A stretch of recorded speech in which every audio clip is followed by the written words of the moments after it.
चिंता करे बलाय हमारी हो,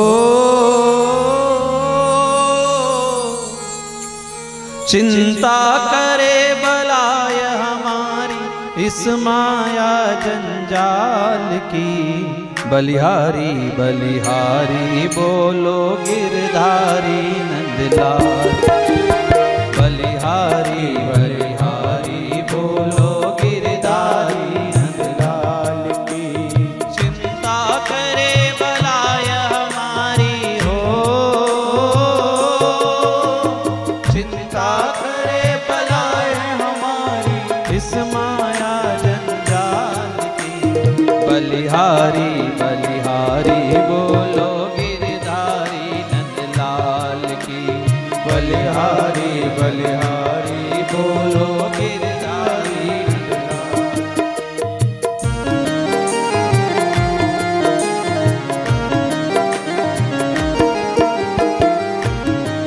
ताली की सेवा देते हैं।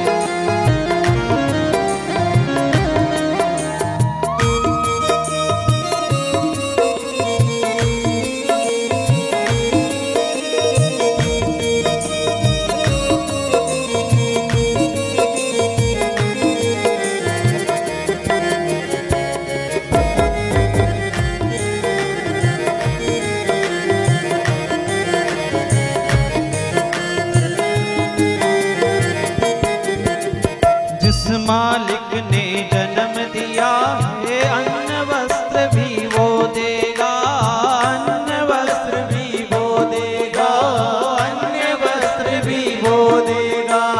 सर ढकने को छत्र दिया है खबर हमारी वो लेगा, खबर हमारी वो लेगा, खबर हमारी वो लेगा। भजन करो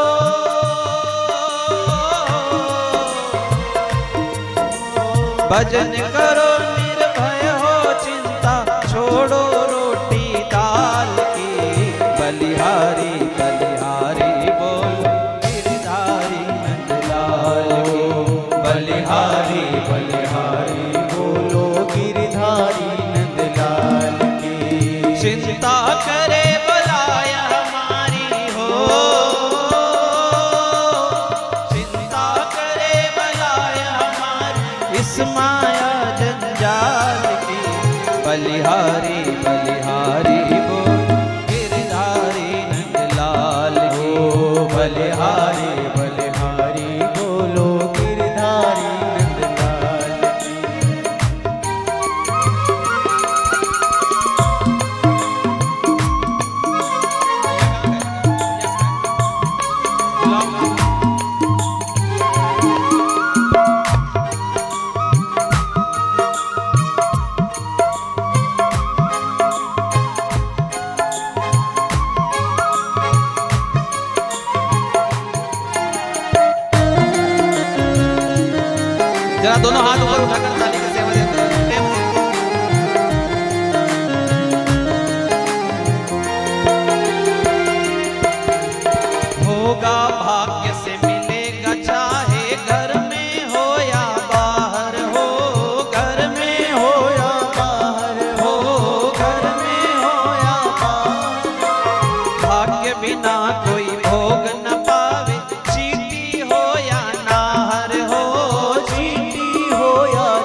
बलिहारी बलिहारी बोलो गिरधारी नंदलाल की। बलिहारी बलिहारी बोलो गिरधारी नंदलाल की। बलिहारी बलिहारी बोलो गिरधारी नंदलाल की। बलिहारी बलिहारी बोलो गिरधारी नंदलाल। बड़ा सुंदर भजन है ये वृंदावन के संतों का। जिस मालिक ने जन्म दिया है अन्न वस्त्र भी वो देगा, अन्न वस्त्र भी वो देगा। सर ढकने को छत्र दिया है, खबर हमारी बोलेगा, खबर हमारी बोलेगा। भजन करो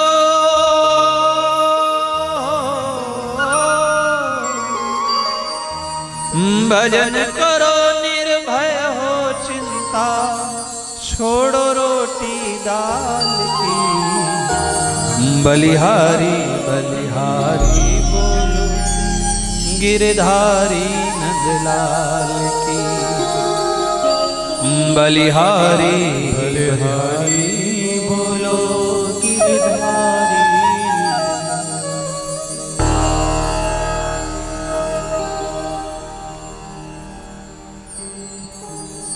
ये कुंती का चरित्र है जो विपत्ति मांग रही है। अथ विश्वेश विश्वात्मन विश्वमूर्ते स्वकेशु में स्नेह पाश मिमम छिंदी दृढ़म पांडुषु वृष्णिषु।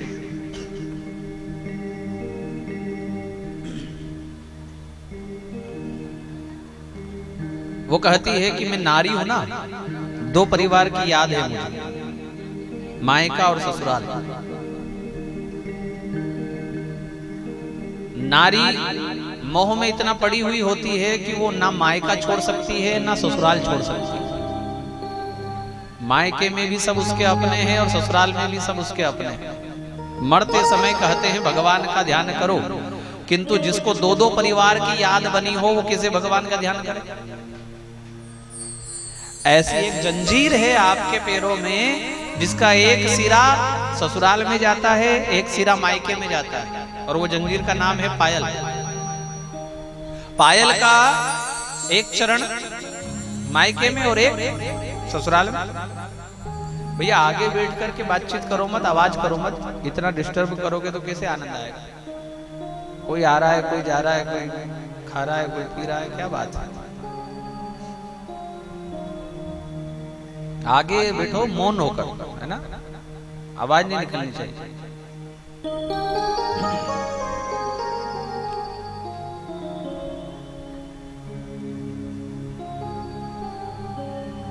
तो नारी को दो परिवार की याद बनी रहती है, तो भगवान कहां से याद आया।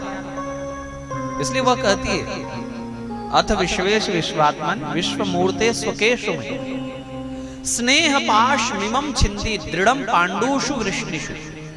जब मेरा अंतिम समय हो तो मुझे पांडव कुल की याद भी ना रहे और वृष्णि कुल की याद भी ना रहे। ये भगवान से प्रार्थना करनी चाहिए माताओं को कि प्रभु हम में ताकत नहीं कि जब मरेंगे तब आपको याद कर ले। हम में ताकत होती तो बात ही क्या है। हम तो आपसे प्रार्थना करते हैं कि जब मरे तब आप याद आ जाओ। ऐसी प्रार्थना भगवान से होनी चाहिए। इसके पश्चात पितामह भीष्म का बड़ा सुंदर यहाँ प्रसंग आता है जिसमें उन्होंने भगवान को अपनी मति रूपी कन्या भेंट की है। ये बताया है कि कृष्ण अनेक अनुष्ठानों से विशुद्ध सात्विक बुद्धि रूपी कन्या में आपको भेंट करना चाहता है और इतना कहकर अपने प्राण भगवान में लीन कर दिए।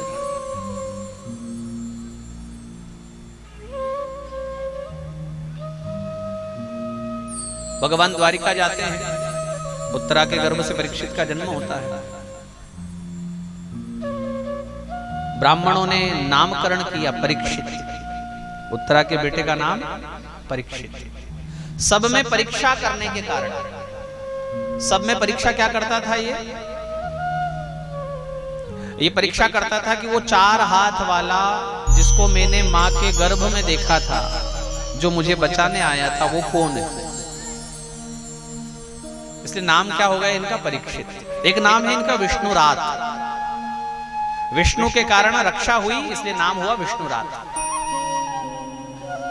जन्म के साथ अच्छे संस्कार और भगवान के स्वधाम गमन का समाचार सुनकर युधिष्ठिर ने बहुत थोड़ी उम्र में ही राजा परीक्षित को राजा बना दिया। स्वर्गारोहण किया 5 पांडवों ने, और इन्होंने बहुत यजन करते हुए भगवान का अपना राजपाट संभाला। थोड़े थोड़े समय पर कोई पूजन अनुष्ठान घर में करते रहते।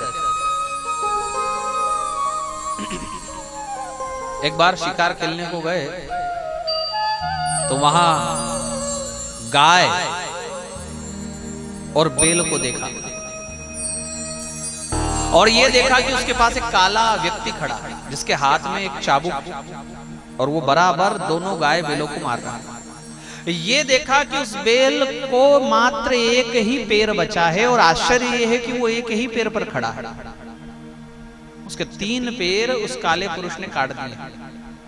उसने गाय को इतना मारा है कि वह गाय बहुत दुर्बल हो गई, और उसकी आंखों से अश्रु बह रहे हैं। गोबर और गोमूत्र का उसने त्याग किया हुआ, और तब भी वह दया नहीं करता है, लगातार वो कोड़े बरसा रहा। देखो, ये परीक्षित जो है भगवान कृष्ण का भक्त है। इसके जो दादाजी है अर्जुन, वो भी भगवान के भक्त हैं, इसलिए इसको तो गो से, गाय से बड़ा प्रेम है। और कोई उसके सामने उसके राजपाट में ऐसा गाय को प्रताड़ित करे तो उसको कहां सहन होगा। उसने धनुष पर बाण चढ़ाकर उस काले पुरुष की तरफ गति की, उसको मारना चाहा। वो काले पुरुष ने आकर पैर पकड़ लिया। हमारे यहाँ ऐसा नियम है कि जब कोई पैर ही पकड़ ले तो फिर उसको मारना नहीं, शरणागत की रक्षा करना ये एक धर्म है। जिसने आपके ही पैर पकड़ लिया उसको क्या मारना। तो उस कली पुरुष को राजा ने मारा नहीं। इससे तो बाद में निपटेंगे, पहले तो मैं गाय का और बैल का जो कष्ट है वो दूर करूं। तीनों पैर बैल के जोड़े, शल्य चिकित्सा, आज से 5500 वर्ष पूर्व हमारा विज्ञान।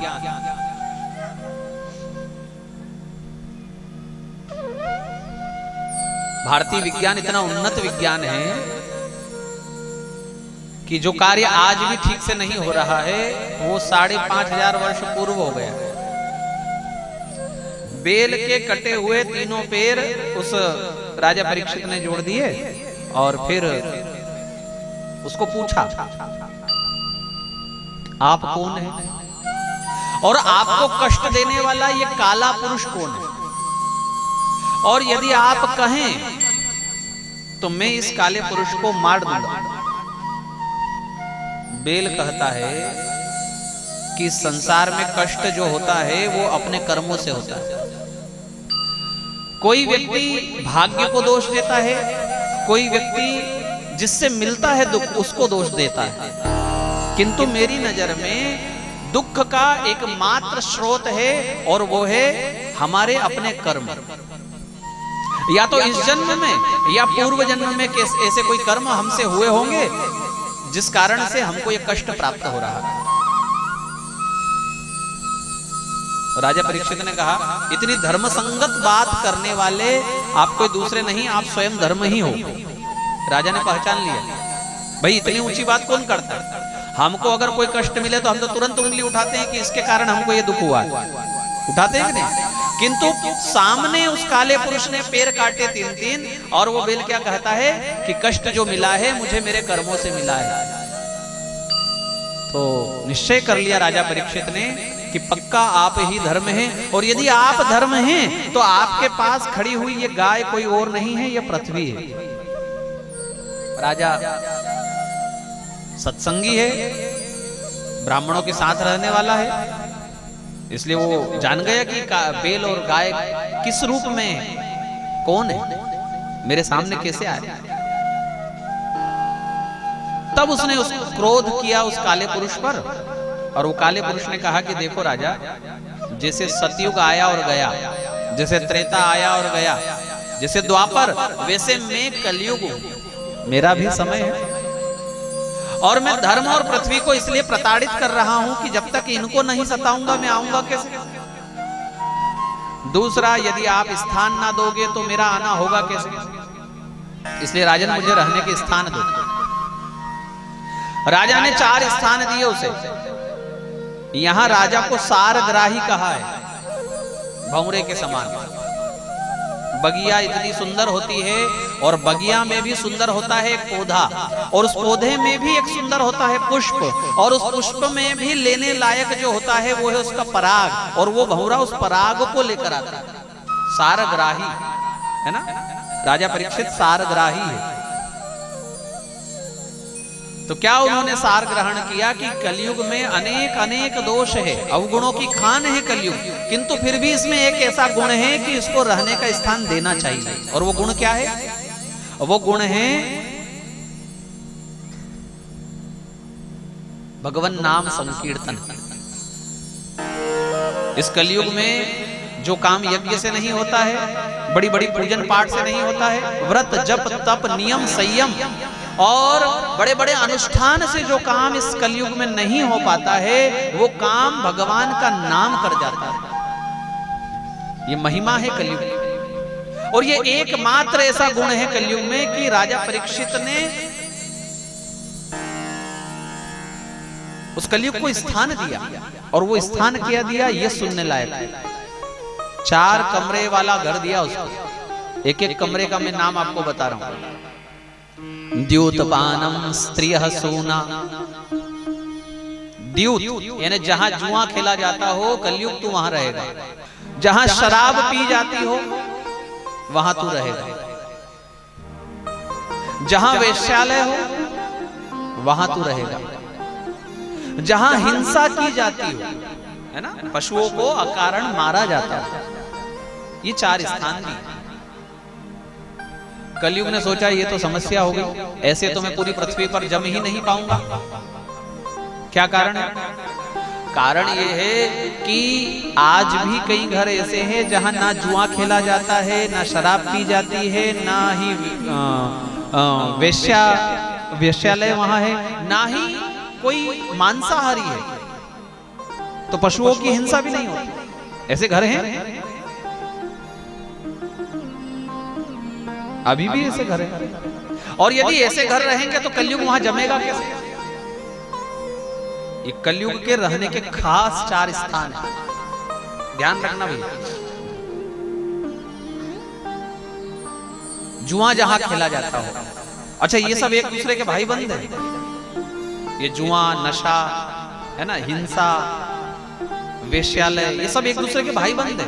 एक आएगा दूसरा अपने आप चल कर आ जाएगा।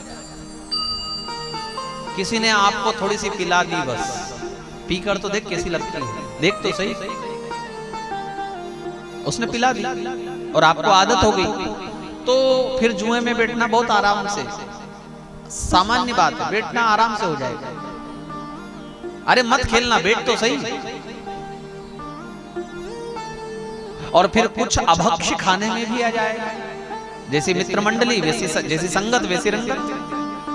तो ये सब एक दूसरे के भाई। क्या होता है ना कि मोहल्ले में कोई खास समाज आकर के बसता है, तो वो एक एक करके अपने समाज के दूसरे लोगों को भी घर दिलवा देता है मोहल्ले में। होता है कि नहीं ऐसा? ऐसे ही जब शरीर रूपी मोहल्ले में दुर्गुण रूपी कोई आता है, एक दुर्गुण आता है, तो वो दूसरे को लेकर आता है, तीसरे को वो साथ ले आएगा, फिर चौथे को भी खींच लाएगा कि तू भी आ जा, तू भी यहाँ रहना। और फिर हिंसा, क्रोध, गाली गलौज, है ना, दुरुक्ति जिसको संस्कृत में कहा है, नशा, ये सब एक दूसरे के चचेरे ममेरे भाई बंद है, एक दूसरे को इकट्ठा कर लेते।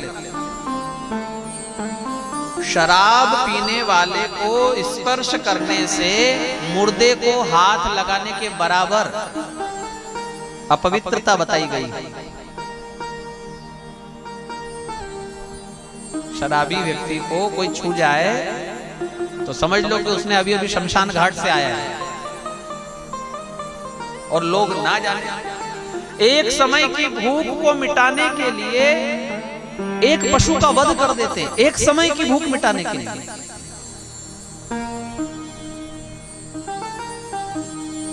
एक जीवन को बलिदान कर देते हैं कि मैं एक समय मेरा पेट भर जाए। बताओ, जरा विचार नहीं करते। अच्छा, फिर कहते हैं भगवान ने सब खाने के लिए ही बनाया है। ऐसा लोग ऐसा उत्तर देते हैं, जिनको अपन समझाओ ना, इनको समझाओ अपन कि ऐसा नहीं करना चाहिए, तो वो क्या कहते हैं, भगवान ने सब खाने के लिए ही तो बनाया। तो भगवान ने तो जहर भी बनाया है, थोड़ा खा के तो देखो कैसा लगता है। जो भगवान ने बनाया है, यदि वो सब खाने के लिए बनाया है, तो भगवान ने पहचान भी बनाई है कि कौन क्या खाएगा और क्या नहीं खाएगा। ये पहचान है। क्या पहचान है? जो जीभ से पानी पीते हैं वो मांसाहारी है, जो होंठ से पानी पीते हैं वो शाकाहारी है। ये परिचय है, प्रकृति का परिचय है। भगवान ने जो रचना की है उसको समझो। बकरी काय से पानी पीती है?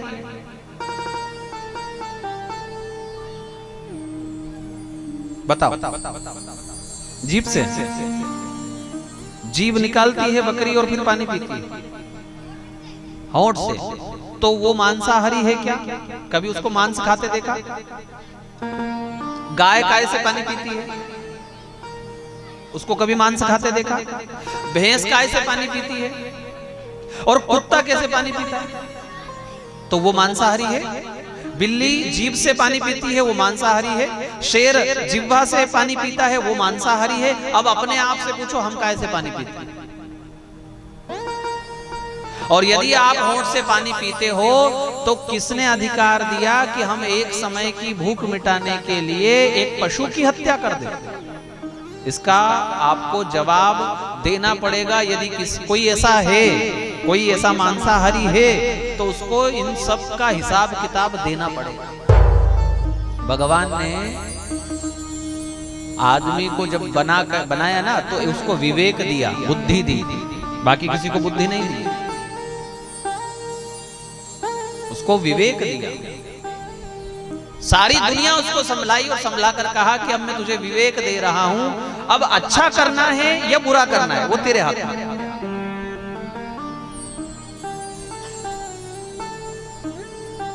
जिसको देखकर भी जी मचलाए है, जिसको देखने की इच्छा ना करे, ऐसी ऐसी चीजों को लोग खा जाते हैं। पशु भी जिसको छोड़ जाए ना सूंघ कर, उसको लोग खा जाते हैं, उसका सेवन करते हैं।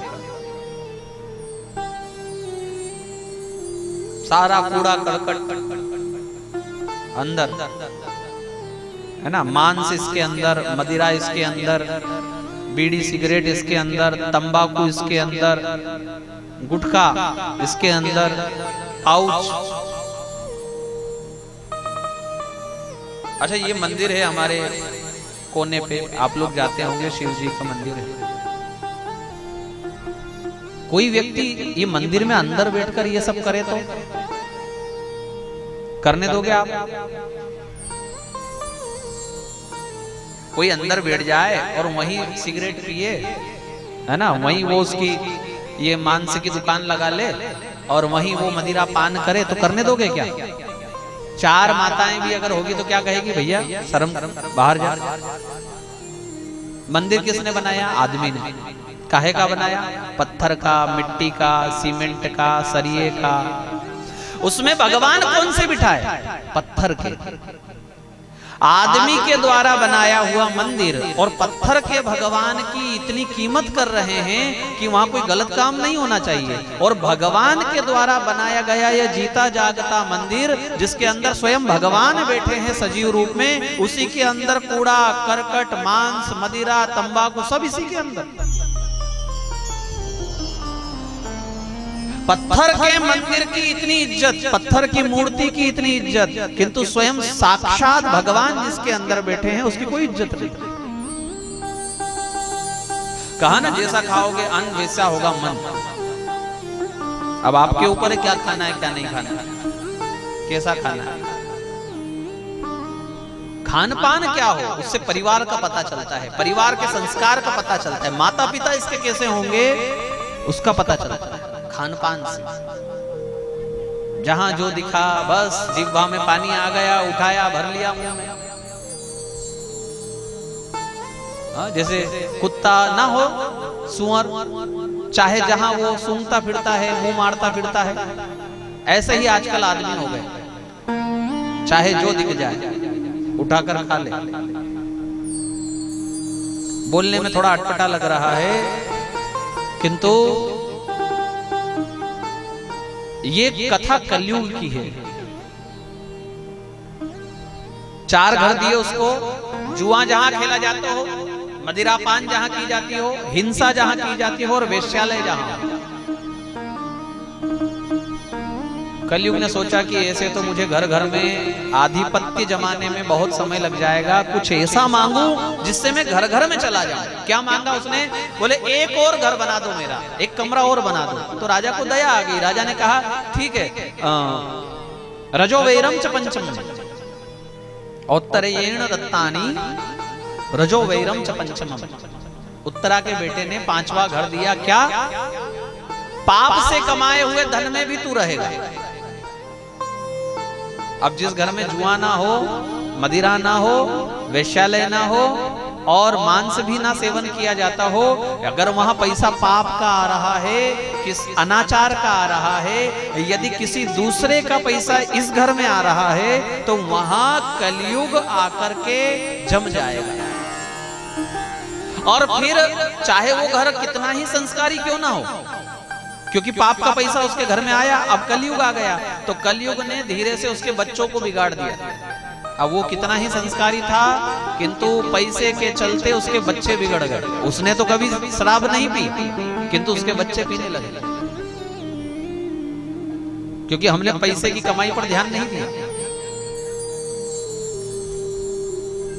बुरा धन। अच्छा, पैसा बुरा कैसे होता है? कैसे पता लगाओगे पैसा बुरा कैसे होता है? आप तो कहोगे कि हमारी कमाई। पता पड़ जाता है कि पैसा बुरा कैसे होता है, अपने आप से पूछना पड़ता है। जब कोई पैसा हाथ में आए तो अपने आप से पूछो मेरा है, अंदर से जवाब मिल जाएगा कि आपका है या नहीं। अगर आपकी आत्मा कहे कि तेरा नहीं है तो फिर उसको नहीं रखना। अच्छा, क्या होगा अगर रख लोगे तो?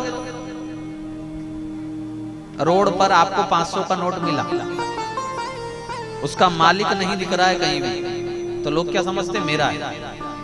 उस समय पूछो अपने आप से तेरा है, अंदर से जवाब मिलेगा। किसी गुरु के पास जाने की जरूरत नहीं, आपका मन ही आपका गुरु है। आप एक बार अंदर से पूछो तो सही, एक बार अपने आप से पूछो तो सही कि यह जो पैसा मुझे मिला है क्या मेरा है? तो अंदर से वो कहेगा ये तेरा नहीं है। हाँ, तुझे मिला ये बात ठीक है, किंतु है क्या तेरा? बोले नहीं, तेरा नहीं।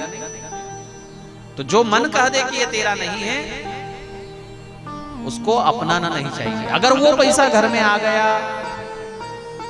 तो कहते हैं ना, गोबर जब गिरता है तो साथ में थोड़ा धूल भी लेकर उठता है। तो बुरा पैसा जब घर में आता है तो वो मेहनत से कमाए हुए को भी घर के बाहर कर देता है।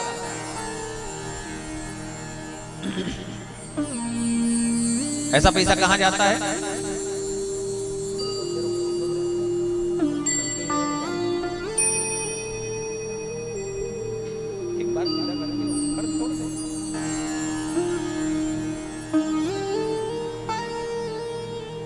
मेहनत से जो कमाए ना वो भी वो चला जाएगा पाप के साथ। हॉस्पिटल में, थाने में अनचाही जगह पर जो पैसा जाए, आपका मन नहीं है देने का, पर फिर भी जा रहा है, समझ लेना कहीं बुरा आया था, वो जा रहा है।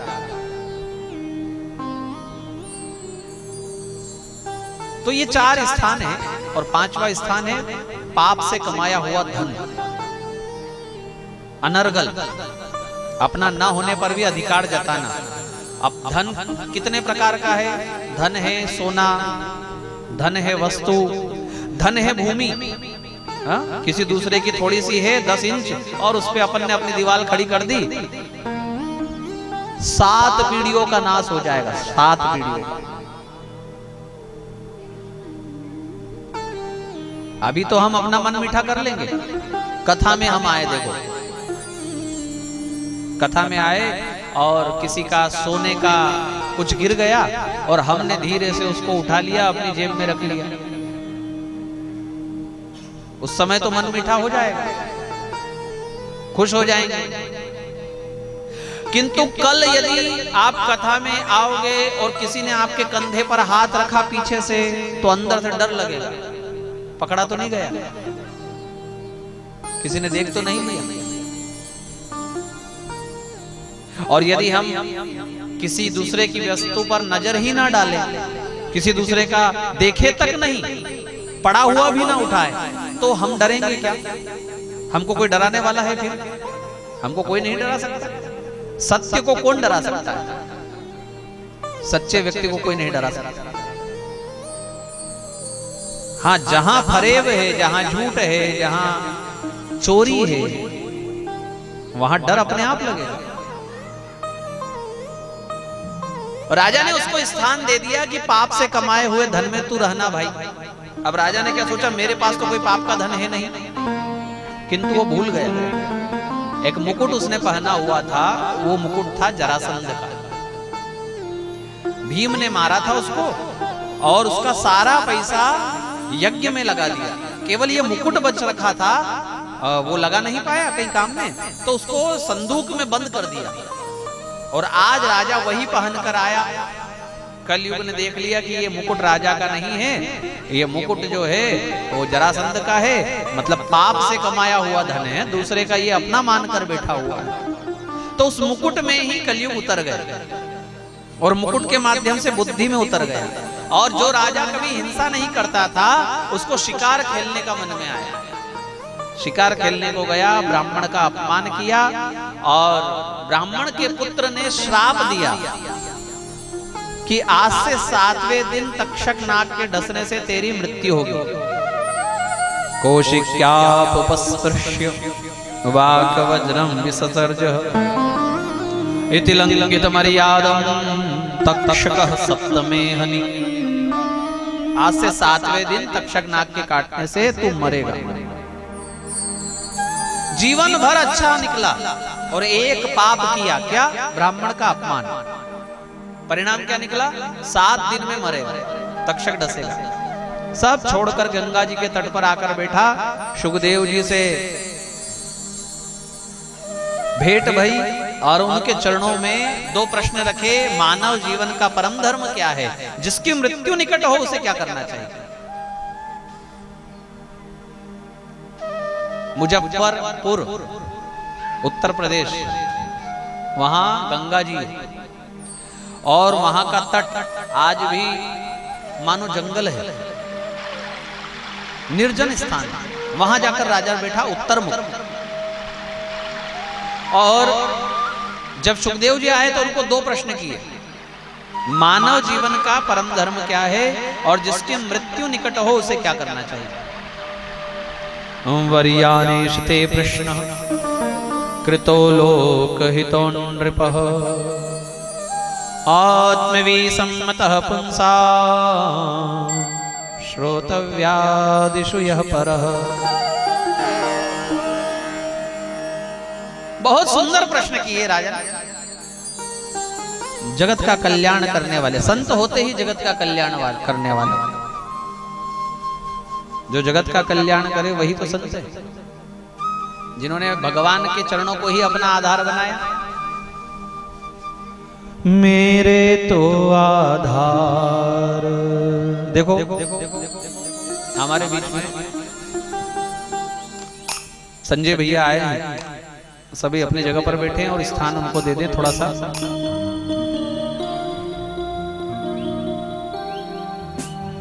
थोड़ा सा रास्ता उनको दे। विधायक श्री संजय जी शुक्ला, आइए भैया। मेरे तो आधार सीताराम के चरणारविंद, मेरे तो आधार सीताराम के चरणारविंद, मेरे तो आधार सीताराम के चरणारविंद, मेरे तो आधार सीताराम के चरणारविंद। राम के चरणारविंद, श्याम के चरणारविंद, राम के चरणारविंद, श्याम के चरणारविंद, राम के चरणारविंद, श्याम के चरणारविंद, राम के चरणारविंद, श्याम के चरणारविंद। मेरे तो आधार सीता रहो अरविंद, मेरे तो आधार सीताराम के चरणारविंद, मेरे तो आधार सीताराम के चरणारविंद, मेरे तो आधार सीताराम के चरणारविंद, राम के चरणारविंद, श्याम के चरणारविंद, राम के चरणारविंद, श्याम के चरणारविंद, राम के चरणारविंद, श्याम के चरणारविंद, राम के चरणारविंद, श्याम के चरणारविंद। मेरे तो आधार सीताराम के चरणारविंद, मेरे तो आधार सीताराम के चरणारविंद।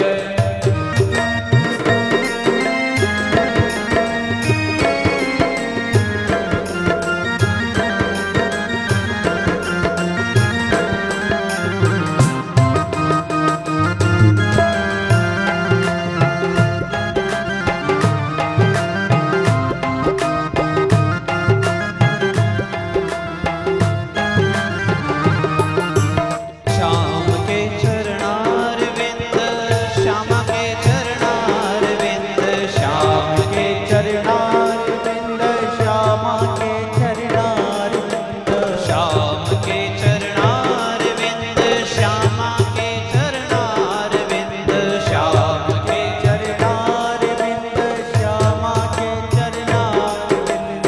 मेरे तो आधार राधे श्याम के चरणारविंद, मेरे तो आधार राम के चरणारविंद, मेरे तो आधार राधे श्याम के चरणारविंद, मेरे तो आधार राधे श्याम के चरणारविंद।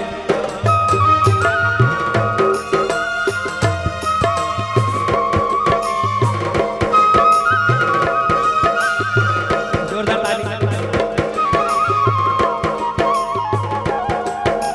एक बार भैया के स्वागत के लिए जोरदार करतल ध्वनि।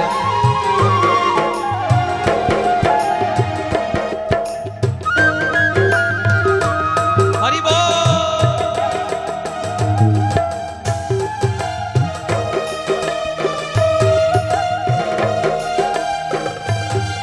देखिए संतों का यह बड़प्पन है, जिनका आधार एकमात्र भगवान के चरणारविंदो, संतों के चरणारविंदो, गुरुजनों के चरणारविंदो, जिन्होंने एकमात्र भगवान को ही अपना आश्रयभूत किया हुआ है।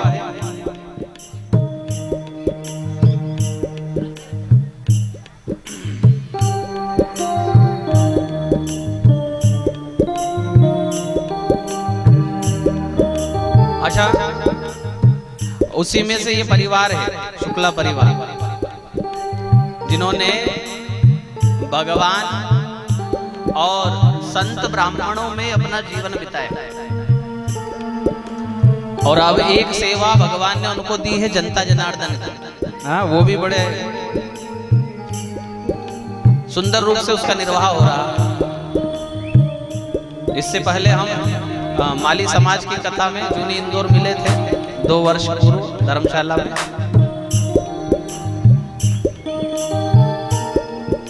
आधार कुछ होना चाहिए, बिना आधार के जीवन कहते ना निराधार ना हो। नाथों का नाथ जगन्नाथ, जहां गुरुदेव के चरणारविंद पकड़ लिए राजा परीक्षित ने। मानव जीवन का परम धर्म क्या है और जिसकी मृत्यु निकट है उसे क्या करना चाहिए, प्रश्न की बड़ाई के साथ कथा आरंभ की। यहां मंगलाचरण नहीं किया सुखदेव जी ने। होना चाहिए कि जब कोई कथा करने बैठे तो थोड़ा भगवान का नाम ले, थोड़ा संकीर्तन हो, किंतु यहां वर्यानेश ते प्रश्न कृतो लोक हितो नृप आत्मविसम्मतः पुंसाम श्रोतव्यादिषु यह परः।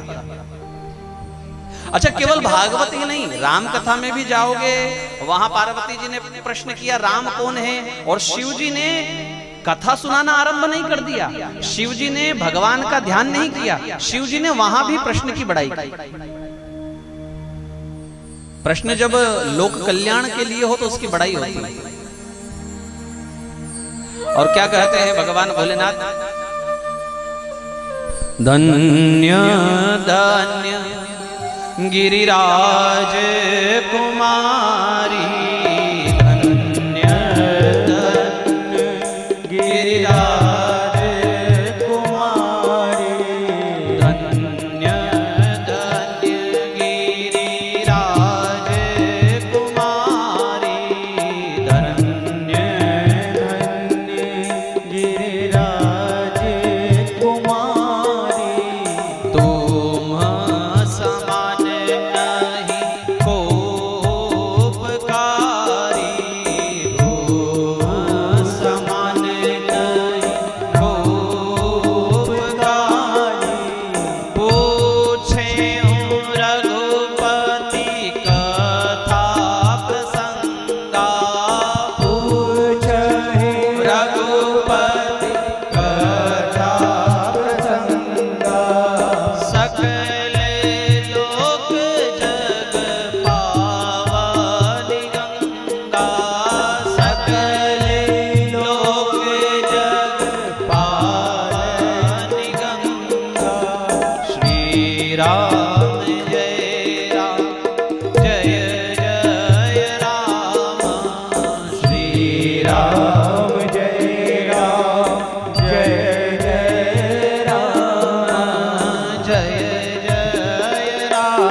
नवरात्र आने वाली है, माता जी का प्रसंग आया है। अच्छा देखो, एक मजे की बात, यहाँ माता जी के अनेक नाम हैं, फिर भी नाम पुकारा गिरिराज कुमारी।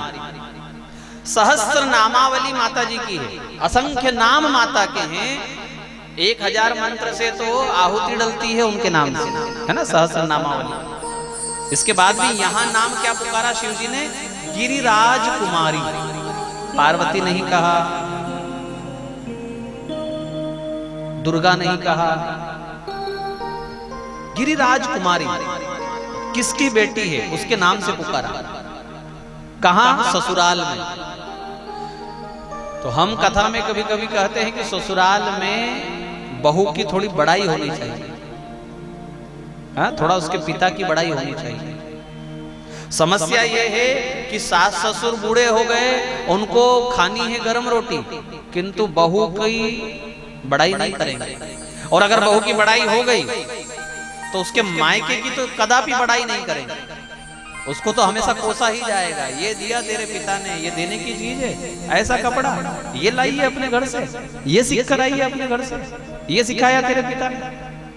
हमेशा उसके मायके को उसको कोसते ही रहते हैं। और पता है गरम चाय भी यही देगी, पैर भी यही दबाएगी, और जिस दिन बीमार हो जाएंगे सेवा भी यही करेगी। फिर भी कंजूसी इतनी है कि जरा बहू की बड़ाई ना हो जाए।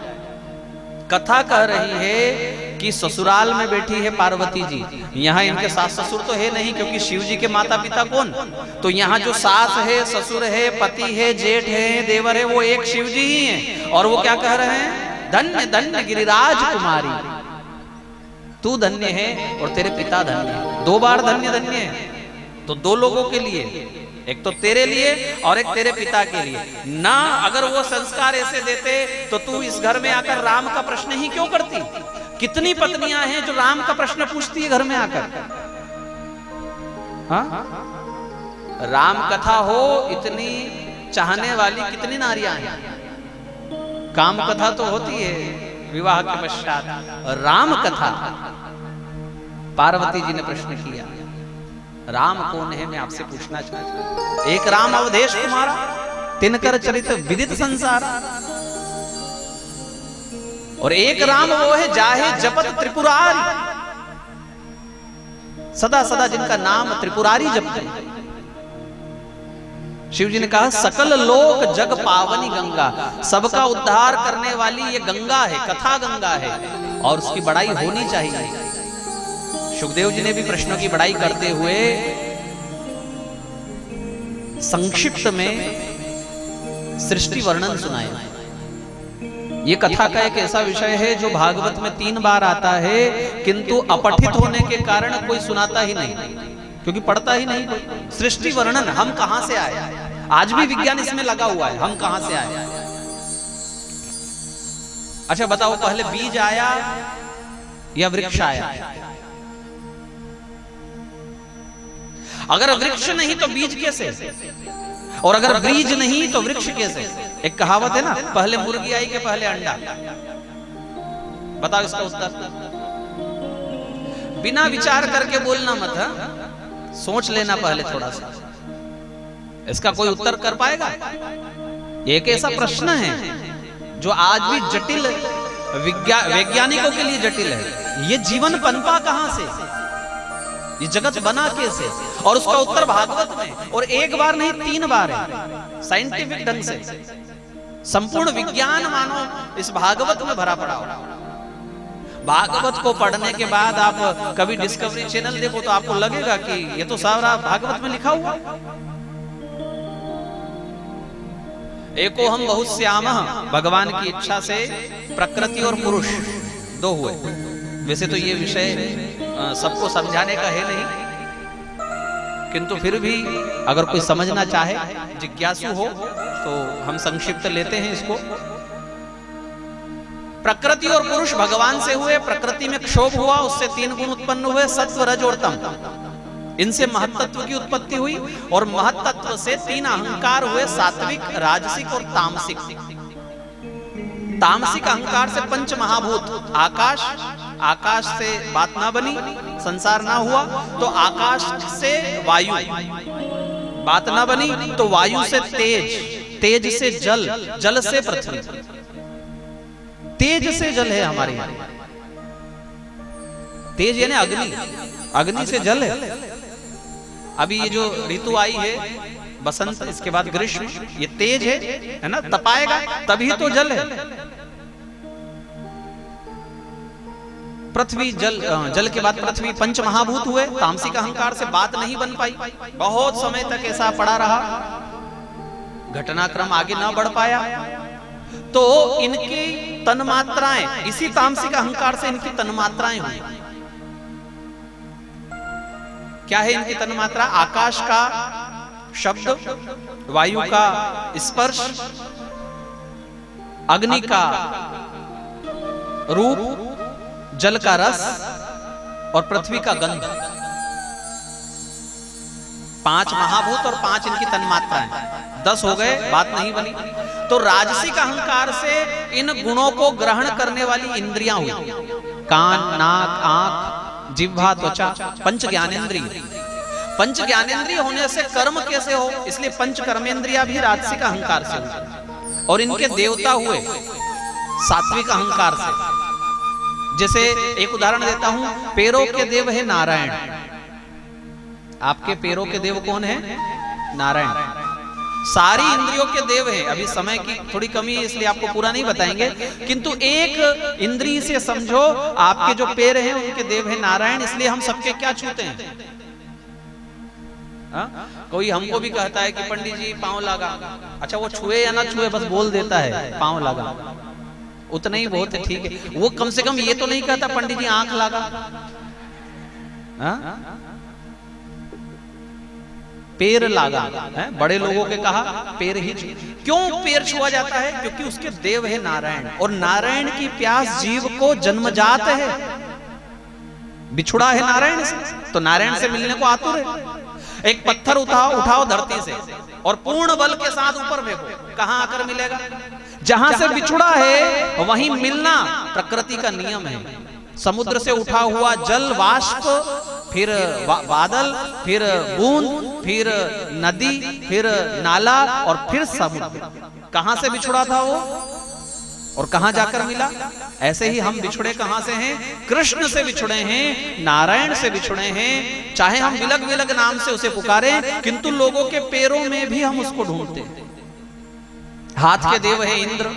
इंद्र राजा है, प्रजा की रक्षा करना उसका काम है। इसलिए जब प्रजा पर कष्ट आता है तो इंद्र को आगे आना चाहिए। सिर पर कोई लठ मारने आए तो कौन सा अंग आगे आएगा? आपके सिर पर कोई मारने आए तो क्या आगे आएगा? हाथ। उसका देव है इंद्र, वो अपने आप ऊपर आ जाएगा। आपको कोई पीठ में मारने आए वो अपने आप आगे आ जाएगा।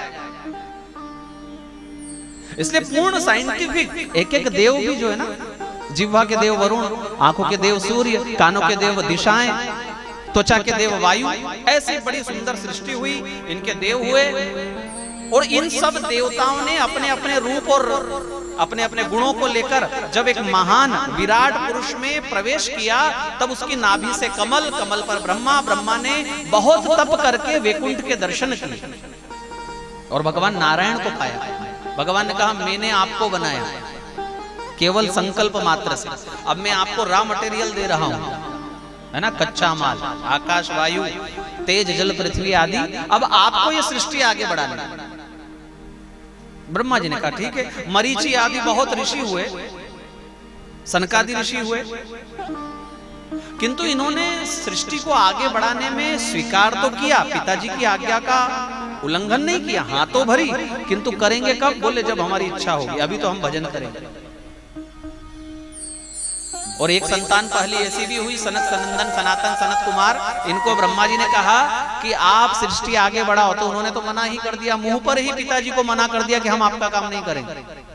तो आज आपका बेटा अगर आपके काम करने को मना कर दे तो बुरा मत मानना, है ना। पहले भी ऐसा हुआ है।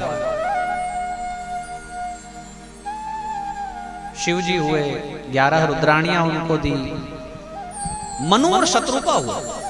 कथा बहुत सुंदर है, किंतु आज हमको शिव विवाह तक पहुंचना है, इसलिए ज्यादा विस्तार में जा नहीं पा रहे हैं। मनु और शत्रुपा, क्योंकि ब्रह्मा जी को चिंता ये हुई कि ऐसे तो सृष्टि कब बनेगी, मैं ही क्या बनाता रहूंगा क्या सबको, ये लोग कुछ नहीं करेंगे। ऐसी चिंता में पड़े तो काया के 2 भाग हुए, एक भाग हुआ मनु, एक भाग हुआ स्त्री शत्रुपा के रूप में। मनु की संतान होने के कारण हम मनुष्य कहलाए। जब वो हुए तो उनको जिज्ञासा हुई कि ब्रह्मा जी हम आपकी आज्ञा का पालन तो करेंगे, किंतु रहें कहां पर और खाएं क्या, चारों तरफ जल ही जले। तब ब्रह्मा जी को बड़ी चिंता हुई और उस समय एक छींक उनको आई और छींक से, नासिका से एक वराह, अंगुष्ठ के बराबर इतना बड़ा वराह सूकर रूप में जन्म लेता है। और देखते ही देखते वो पहाड़ के समान हो गए। ब्रह्मा जी ने कहा अच्छा हुआ कि ये अंदर ही नहीं बड़ा हो गया, वरना लेने के देने पड़ जाते। महान शरीर उनका, उनको सूकर रूप भगवान, वराह, वर अह 2 शब्द हैं यहाँ। वर यानी श्रेष्ठ, अह यानी दिन। सप्ताह बोलते ना, सप्त यानी 7, अह यानी दिन। तो वर यानी श्रेष्ठ, अह यानी दिन। वो दिन श्रेष्ठ है जिस दिन भगवान नाम हमको मिल जाए, जिस दिन भगवान की कथा हमको मिल जाए, जिस दिन भगवान का नाम हमारी जिह्वा पर आ जाए, वो दिन श्रेष्ठ। इसलिए लड़की के लिए क्या ढूंढते हो आप? कन्या के लिए वर, उसका अर्थ है श्रेष्ठ। लड़की के लिए अच्छे से अच्छा, श्रेष्ठ से श्रेष्ठ। लड़की अच्छी हो, कन्या अच्छी हो तो उसको क्या बोलते हैं? सुकन्या। किंतु वर अच्छा हो तो उसको सुअर मत बोलना, वरना कोई हमेशा उपसर्ग सु ही लगाए, ऐसा नहीं होता। भगवान वराह ने धरती का, पृथ्वी का उद्धार किया। चारों तरफ जल था, इसको आज भी वैज्ञानिक लोग मानते हैं। पहले सूर्य से विलग हुई ये पृथ्वी, ये ऐसा कहते हैं, फिर ठंडी हुई, फिर जल ही जल हुआ, ये कहते हैं, फिर धीरे धीरे इस पर द्वीप उत्पन्न हुए, ये कहते हैं। सारा सब कुछ इसमें भागवत में आकर मिलता है। और भागवत में वहां तक लिखा हुआ है जहां तक आज विज्ञान की सोच भी नहीं है। पहुंच तो बहुत दूर की बात, सोच भी नहीं। जो शल्य चिकित्सा हमारे भागवत में है, वो शल्य चिकित्सा तक आज भी डॉक्टर लोग नहीं पहुंच पाए। देखो एक उदाहरण देते हैं। देवकी मैया के गर्भ में बलराम जी आए थे, किंतु भगवान की इच्छा नहीं थी कि ये जेल में प्रकट हो। तो भगवान ने माया को कहा कि आप जाओ और इनको देवकी मैया के गर्भ से निकालकर रोहिणी मैया के गर्भ में डाल दो। महामाया ने वही किया। आज भी अगर कोई बच्चा माँ के गर्भ में बड़ा नहीं हो पा रहा है तो डॉक्टर लोग उसको उस नारी के गर्भ से निकालकर दूसरी नारी के गर्भ में डालते हैं। ये विज्ञान उन्नत हो गया और 5,500 वर्ष पहले ऐसा हुआ हमारे यहाँ, बिना ऑपरेशन के। अभी तो करते हैं तो ऑपरेशन करना पड़ता है, यहां बिना ऑपरेशन के। तो पृथ्वी का उद्धार, मनु और शत्रुपा वहां रहे और उनकी 5 संतानें हुई, आकृति, देवहूति और प्रसूति। सबसे पहले 3 कन्याएं आई, इसलिए कभी कन्या के नाम पर डरना मत। इस संसार में सबसे पहले जन्म किसी ने लिया है तो वो है कन्या। आकृति, देवहूति और प्रसूति। 2 पुत्र हुए इनके, उनका नाम हुआ उत्तानपाद और प्रियव्रत। पहले हम कन्याओं की कथा लेंगे। ये दोनों पुत्रों को याद रखना, इनकी कथा कल करेंगे, है ना। आकृति, इनका विवाह हुआ रुचि प्रजापति से। इनके यहाँ भगवान यज्ञ नारायण है। आकृति का अर्थ है सत्कर्म और रुचि का अर्थ है इच्छा। सत्कर्म करने की इच्छा जब होती है ना तो यज्ञ होता है। इच्छा अनेक प्रकार की होती है। आकृति सत्कर्म, रुचि यानी इच्छा। सत्कर्म की इच्छा होती है तो यज्ञ होता है। अच्छा, आपके परिवार में क्या इच्छा हुई? अपने परिवार में क्या इच्छा हुई कि भागवत करवाएं? ऐसी इच्छा हुई तो यज्ञ, भागवत ज्ञान यज्ञ आ गया। और यदि ऐसी इच्छा होती कि चलो फिल्म देखने चले, पार्टी मनाने चले, तब दूसरी इनकी कन्या है देवहूति, जिनका विवाह कड़दम जी से हुआ। इनके यहाँ भगवान कपिल देव पधारे। बोली कपिल देव भगवान की। पश्चात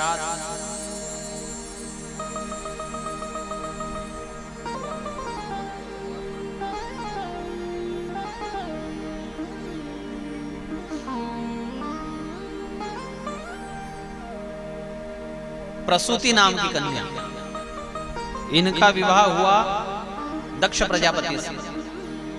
इनके यहाँ 16 कन्याएं हुई। इनमें जो बड़ी हुई वो है सती, जिनका विवाह हुआ शिव जी से। इनमें जो दूसरी है वो है स्वाहा, जिनका विवाह हुआ अग्नि नारायण से। तीसरी है स्वधा, जिनका विवाह हुआ पितरों से। बची 13। इन 13 का विवाह हुआ धर्मराज जी से।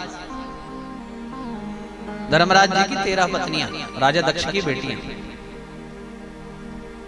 धर्म सदैव आचरण का विषय है, इसलिए 13 महीने तक, कितने महीने होते हैं? 12 होते हैं कि 13 होते हैं? अधिक मास कहां जाएगा? अधिक मास आता है ना। तो धर्म सदैव आचरण का विषय है।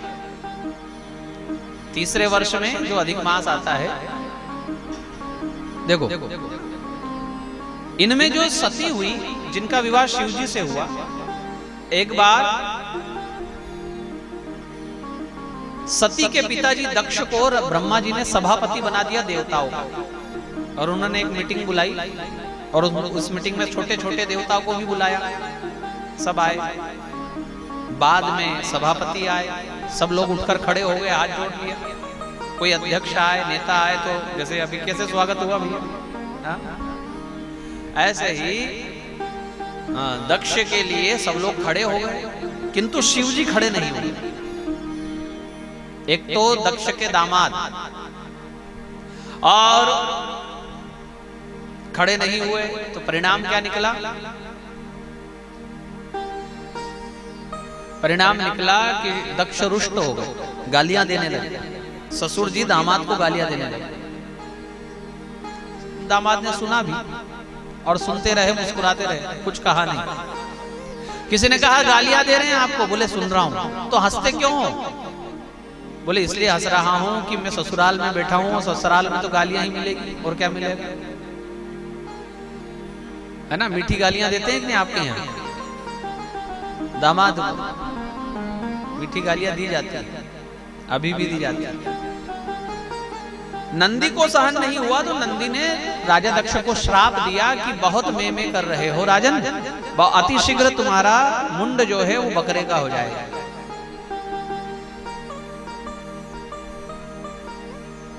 और दक्ष ने भी श्राप दिया नंदी को कि तुमको मंदिर से बाहर बैठना पड़ेगा, इसलिए नंदी जी कहां बैठते हैं। ऐसे एक दूसरे को श्राप देने लगे। शिव जी वहां से उठकर चले गए। सती ने स्वागत किया, और होना चाहिए था ये कि शिव जी सती को पूरी बात बता दे कि अभी मैं तेरे मायके से आ रहा हूं और मुझे मेरे साथ ऐसा ऐसा हुआ, किंतु शिव जी ने नहीं कहा। क्यों नहीं कहा?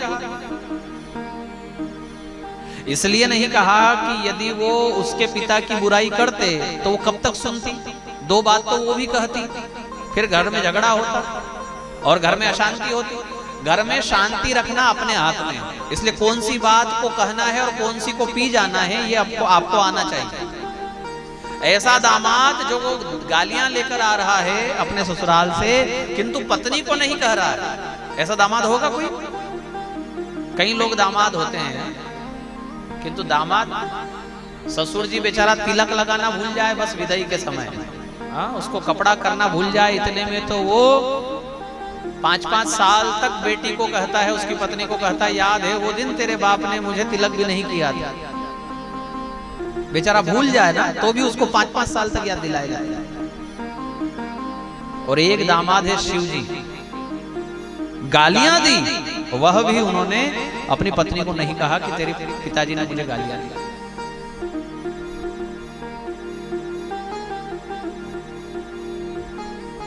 इसलिए मैं कथा में कहता हूं भैया, दामाद होना तो शिव जी जैसे। आजकल के दामाद कैसे हैं? नवग्रह जैसे, शनि, राहु और केतु जैसे। राहु जब बुरा आता है ना तो 1.5 साल, शनि बुरा आता है तो 2.5 साल, किंतु दामाद किसी की कुंडली में बुरा आ जाए तो कितने साल?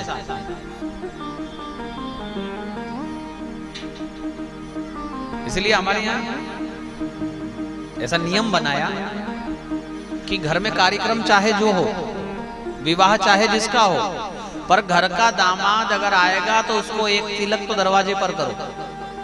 उसको अंदर आने देते हैं क्या? जब वो कोई फंक्शन में आता है, कोई कार्यक्रम में आता है आपके घर दामाद आपका, तो उसको सीधे अंदर आने देते हैं क्या? अरे रुको रुको, वहीं रुको दरवाजे पर। क्यों? टीका काढ़ा, और वो बड़ा खुश होता है कि मेरे तिलक कर रहे हैं मुझे। उसको ये नहीं पता भेरू पूजा जा रहा है।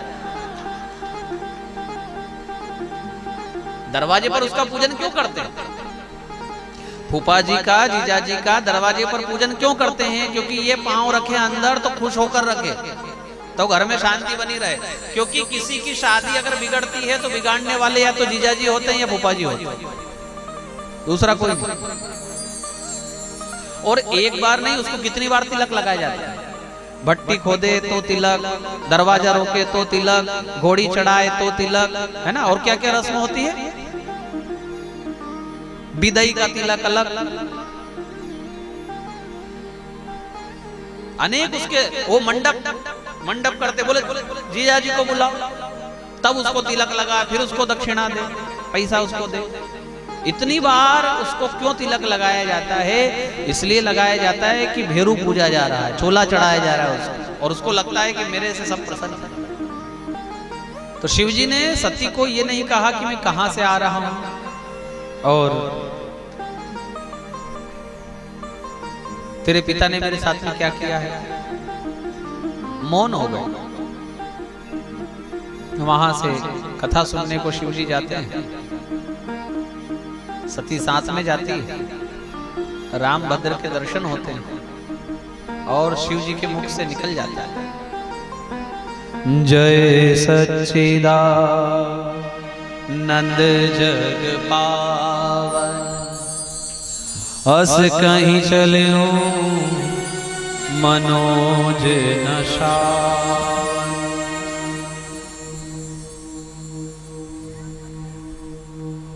जय हो सच्चिदानंद आपकी, ऐसा शिव जी ने राम जी को कहा। सती ने पूछा कौन सच्चिदानंद? सत्य यानी शाश्वत, हमेशा। ये शाश्वत नहीं है, आज है कल मर जाएंगे। एक राजा के बेटे हैं, भैया अभी बैठ जाओ जरा, आओ जाओ। चिद यानी ज्ञान।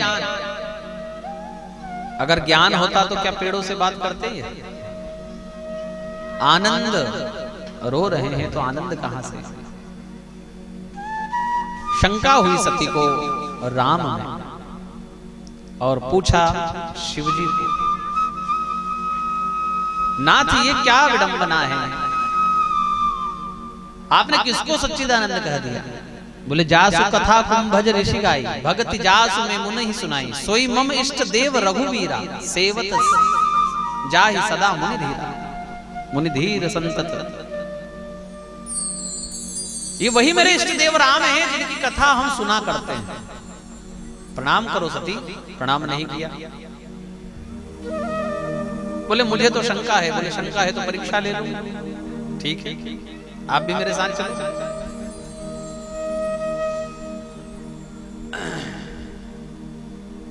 शिव जी ने कहा हम नहीं जाएंगे, शंका तुमको, तुम परीक्षा लो। और सुनो, विचार कर परीक्षा लेना। तो सती राम जी की परीक्षा लेने जाते हैं। पुनि पुनि हृदय विचार करी, धरि सीता कर रो, आगे होई ते पंथ चली, जेहि आवत नर भू, जेहि आवत नर भू।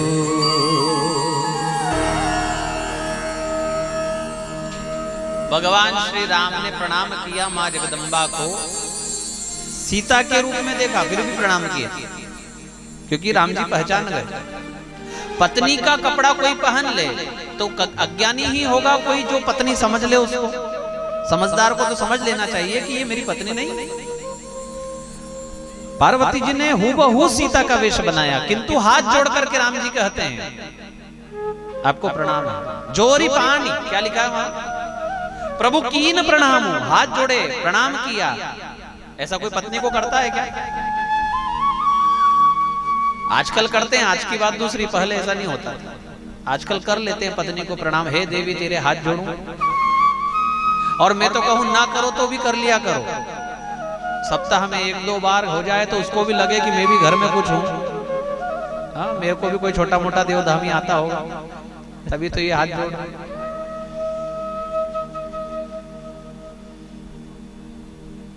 जोरी पानी प्रभु कीन प्रणामो, पिता समेत लेत निज नामो, मैं दशरथ नंदन राम आपको प्रणाम करता हूं। सती नहीं जानी कि ये मुझे पहचान गए। मैंने जो वेश बनाया है इसमें कौन मुझे पहचानेगा? सती को लगा नहीं कि ये मुझे पहचान गए। तब राम जी को स्पष्ट करना पड़ा, राम जी को कहना पड़ा, कहे हूं बहोरी कहां वृष के थे, विपिन अकेले फिर ही कहिए। मेरे आराध्य देव, मेरे इष्ट देव भगवान भोले शंकर कहां है मैया? आपने उनको कहां बिसराया है? और इस घनघोर शंका के वन में आप अकेली कहां घूम रही? तब सती को लगा अरे ये तो मुझे पहचान गए। उल्टे पैर शिव जी की तरफ भागी और गई समीप महेश तक। गई समीप महेश तब हंसी पूछी कुशला, लीन परीक्षा कवन विधि, सत्य कहे हूँ सब बात, सत्य कहे हूँ सब बात।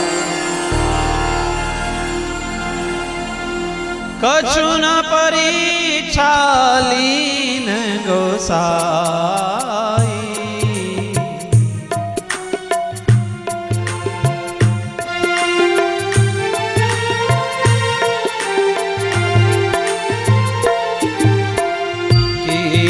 प्रणाम तुम्हारी नाई, तीन प्रणाम तुम्हारी नाई।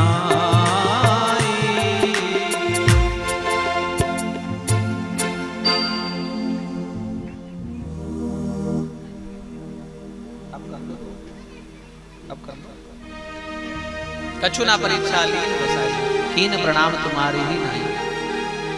मैंने कोई परीक्षा नहीं दी। जैसे आपने प्रणाम किया महादेव, वैसे मैं भी प्रणाम करके आ गया। शिव जी जान गए कि इसने मैया का वेश बनाया है, सीता का वेश बनाया। मां पत्नी कैसे, पत्नी मां कैसे, इसलिए यही तन सती ही भेंट मोहि नाहि, शिव संकल्प कीन मन माहि।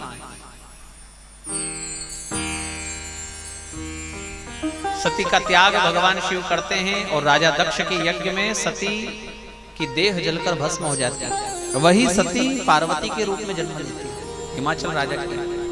ओम नमः शिवाय का जप 5000 वर्ष तक सूखे बेलपत्र खाकर मात्र, तब से शिव जी को बेलपत्र पसंद हो गए, प्रिय हो गए। ओम नमः शिवाय मात्र पंचाक्षर मंत्र से शिव जी को प्रसन्न कर लिया। डोंडी पिट गई है ना, पत्रिका बात सुनाई ब्रह्मा जी ने शिव पार्वती के विवाह का, और देवताओं ने तैयारी कर ली, किंतु शिव जी ऐसे ही बैठे हैं भस्मा विभूत। दूल्हा कौन? भगवान भोलेनाथ। बाराती तैयार और दूल्हा ऐसे ही बैठा है। तो किसी ने कहा कि इनको स्नान तो बनाओ, न जाने कब से स्नान नहीं किया। कहने को जटा से गंगा बहती है और स्नान कब हो इसका पता नहीं। तो कोई जल लेने को गया, ए भाई कहाँ जा रहा है? जल लेने।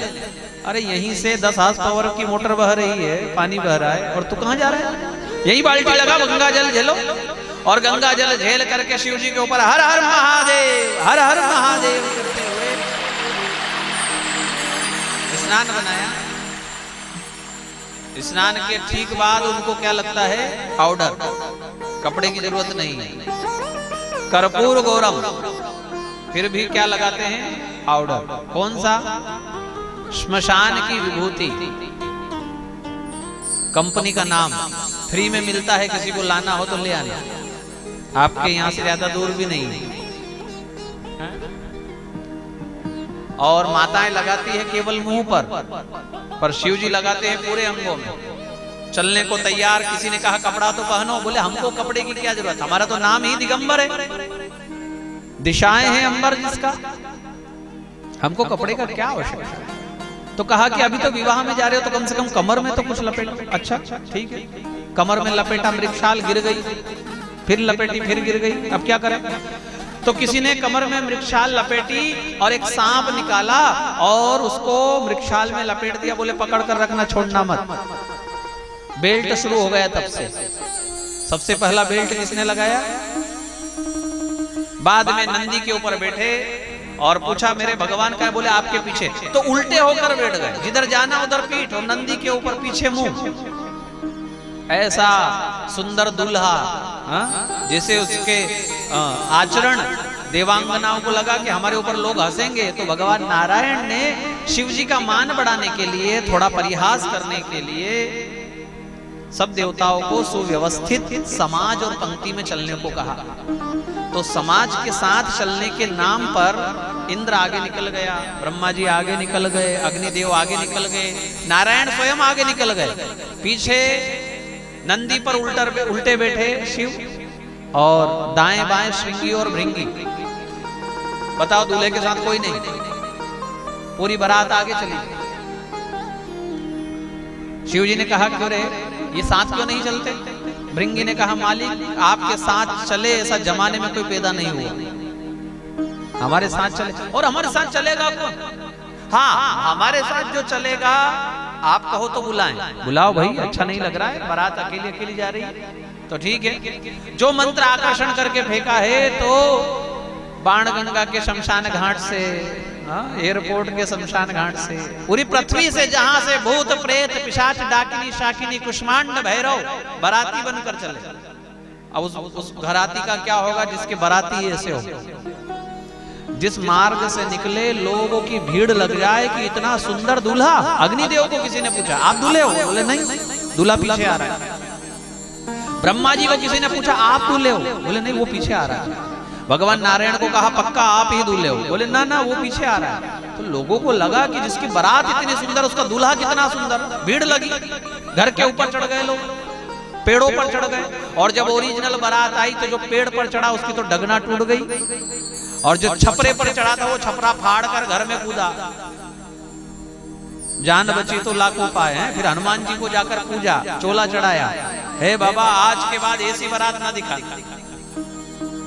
हिमाचल नगरी में लोग तैयारी कर रहे थे बारात की, बढ़िया सुंदर श्रीखंड तैयार है, शरबत तैयार है, और मालाएं तैयार है पहनाने के लिए।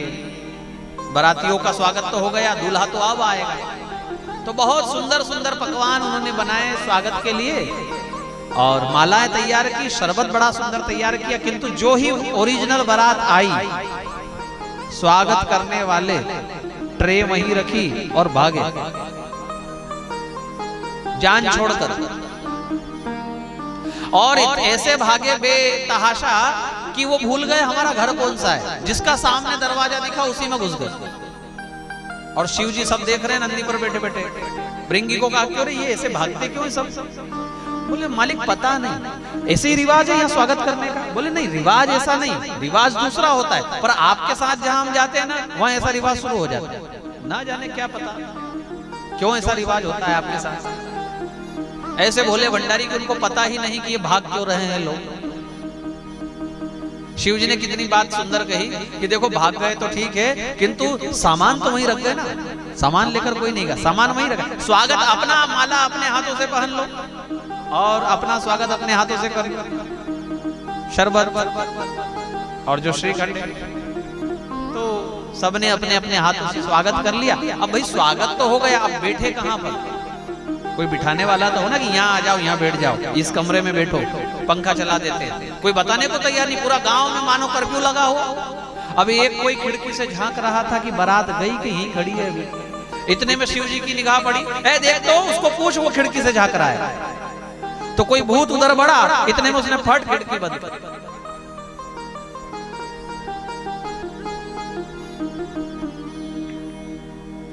सासू माँ आई स्वागत की तैयारी करने, है ना, तिल हाथ में थाली, कंकु चावल, और बड़ा घूंघट तो दिखा नहीं सामने। तो कंकु में जल घोलकर जैसे ही टीका करने गई तो वो दूल्हे के गले में नौलखा हार फूंक करके दौड़ा।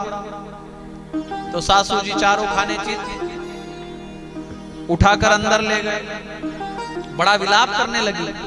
शिव जी ने पूछा, इनको क्या हो गया, ये गिर क्यों गई? तो अब उनको कौन समझाए कि ये तुम जो नागों की दुकान लेकर घूम रहे हो। ब्रह्मा जी ने कहा, नहीं नहीं कुछ नहीं, वो तो ऐसे ही उनको बीमारी है, तुम चलो, तुम इधर बैठो।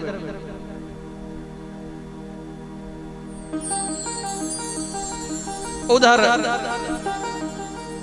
सुनैना मैना रानी पार्वती को गोद में लेकर रोती है। बेटी को देखती कितनी सुंदर, कितनी प्यारी, और वो कैसा?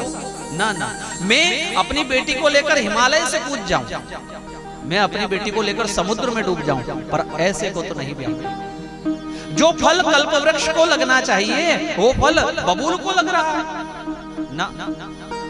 तब नारद जी आए। नारद जी ने कहा, ओ मैया, तू जिसको गोद में लेकर बैठी है, अब मैं बताता हूं, देख वो कौन है।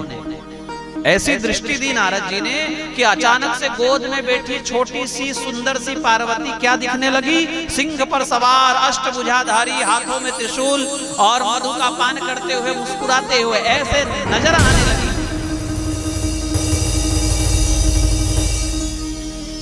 तब हिमवती गृह आनंदे पुनि पुनि पार्वती पद वंदे। हिमाचल राजा और मैना रानी दोनों पैरों में पड़ गए बेटी के, चरणों में दंडवत। अरे जो जगदम्बा है वो हमारे घर बेटी बनकर आई, हमारे तो भाग्य उदय हो गए। आज पता पड़ा कि जगदम्बा हमारी बेटी है।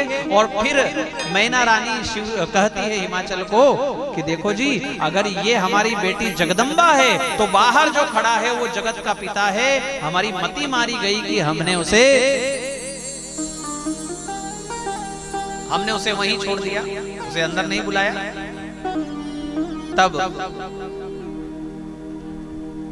पुनः थाली लेकर के जाती है मैना रानी। शिव जी दरवाजे पर आए, हाथ से थाली छूट गई, दीपक बुझ गया। किसी ने पूछा, अब क्या हुआ? अब क्यों थाली छोड़ दी? अब क्यों दीपक बुझा दिया? बोले, जिसके माथे पर चंद्र सुशोभित हो और जिसकी पूरी दुनिया आरती उतारती हो, उसको एक चंद्र से क्या आरती उतारे? उसके एक दीपक से सारा जगत जिसकी आरती उतारा हो। पधारिए, मेरे घर में आपका स्वागत है। आइए हम भी शिव जी की बारात में चलें, भाव से, प्रेम से, आनंद के साथ। हो आई शिव जी की बरतिया,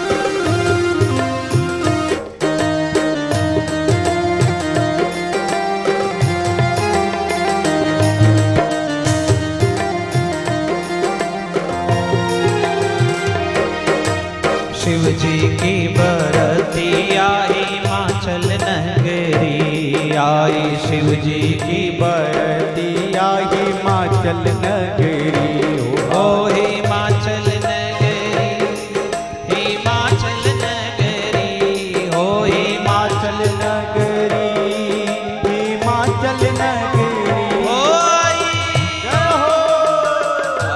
शिव जी की बरतिया हिमाचल नगरी, आई शिव जी की बरतिया हिमाचल नगरी।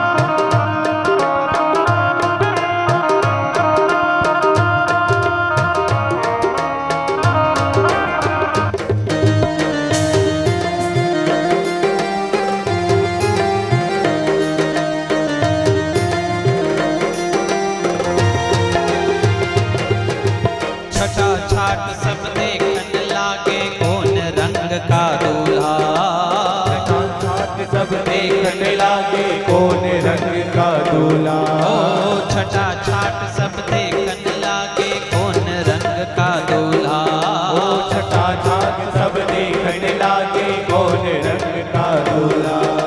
कोई बेचारी घर में बैठी हो, कोई बेचारी घर में फूक रही थी चूल्हा, लागी बातों की गठरिया हिमाचल नगरी, लागी बातों की गठरिया हिमाचल नगरी, बरिया हिमाचल नगरी।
अपने भोला की गोरा बनी रे दुल्हनिया, अपने भोले की गोरा बनी रे दुल्हनिया, अपने भोले की गोरा बनी रे दुल्हनिया, अपने भोले की गोरा बनी रे दुल्हनिया।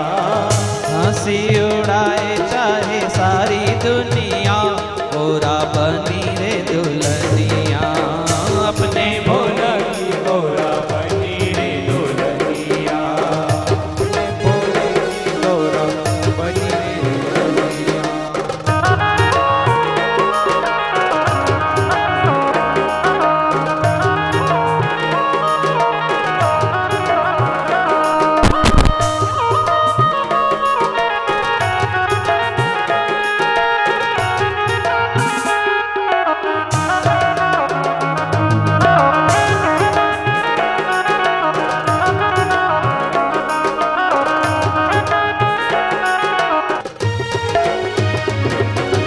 चलते चलते मन गोरा का यहाँ वहाँ था डोला रे, यहाँ वहाँ था डोला रे, यहाँ वहाँ था डोला रे। शिव शंकर से मन ही मन में उसने था ये बोला रे, उसने था ये बोला रे, उसने था ये बोला रे। अपनी बना ले मुझे जोगनिया, गोरा जोगनिया, गोरा बनी रे जोगनिया, अपने भोले की बनी रे दुल्हनिया, हो अपने भोला की गोरा बनी रे दुल्हनिया। हंसी उड़ाए चाहे सारी दुनिया, गोरा बनी रे दुल्हनिया, अपने भोला की गोरा बनी रे दुल्हनिया।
भोलेनाथ डमरू वाला, बड़ा है दयालु भोलेनाथ डमरू वाला, ओ बड़ा है दयालु भोलेनाथ डमरू वाला, ओ बड़ा है दयालु भोलेनाथ डमरू वाला, है दयालु भोलेनाथ डमरू वाला। जिनके गले में विषधर काला, नीलकंठ वाला, भोलेनाथ डमरू वाला, बड़ा है दयालु भोलेनाथ डमरू वाला, बड़ा है दयालु भोलेनाथ डमरू वाला।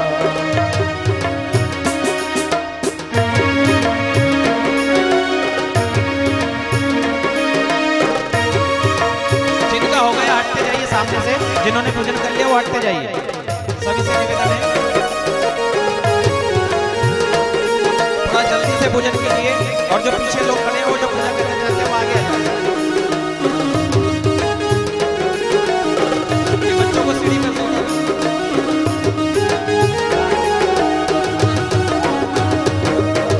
बैठे पर्वत दो निरमाए, बगल पड़ी मृगशाला है, बैठे पर्वत दो रमाए बगल पड़ी मृगशाला है, कालों के महाकाल सदाशिव, जिनका रूप निराला है, कालों कालों के महाकाल